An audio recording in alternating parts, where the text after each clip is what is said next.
Gustong pababaan ni Senator Robin Hood Padilla ang minimum age ng criminal liability sa bansa. Mula 15 anyos, naghain ng panukala si Padilla para maibaba ito sa 10 taong gulang lang para sa mga gumagawa ng karumal-dumal na krimen. Narito ang Express Report ni Mean Los Baños. Ay karanasan ko.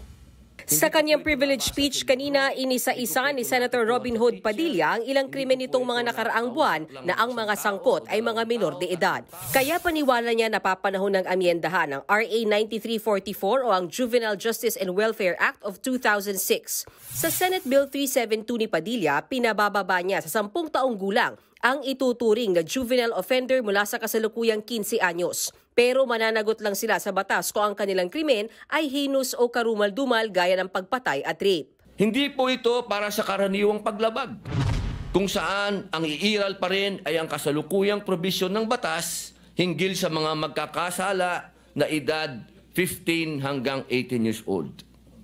Kung ito'y mahirap pag-usapan, mas mahirap pong pakinggan ang iyak ng mga biktima at pamilya na hanggang ngayon ay humihingi ng hustisya. Ang panukala ni Padilla, suportado ng ilang senador. Ang daming beses na po ng mga insidente na yung mga minor de edad ang lalakas ng loob, gumawa ng krimen dahil alam nila wala silang pananagutan at sasalbahin ng batas. Kahit anong gawin namin checkpoint doon sa border ng Cotabato at ng Davao City, walang mangyayari. Dahil, alam mong ginagawa, mayroon silang bata na ginagamit.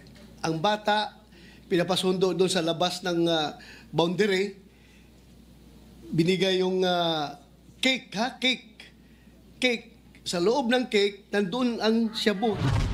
Si Senator Kiko Pangilinan na isa sa mga principal authors at co-sponsors ng amended version ng Juvenile Justice and Welfare Act noong 2013, dinipensa ng anyay disinformation sa batas. At hindi ito naaayon sa batas na walang pananagutan ang kabataan na nagkakasala.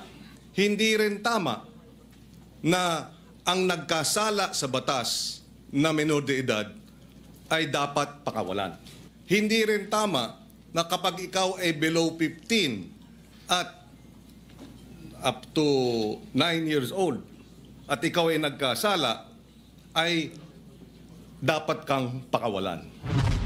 Gate pa ni Pangilinan, mas dapat habulin ang mga sindikatong gumagamit ng mga menor de edad sa krimen.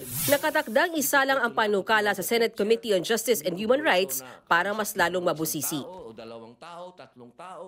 Mga kapatid, Nikki de Guzman po. Para sa pasada ng mga rumaratsyadang balita, mag-follow at mag-subscribe na sa social media pages ng News 5.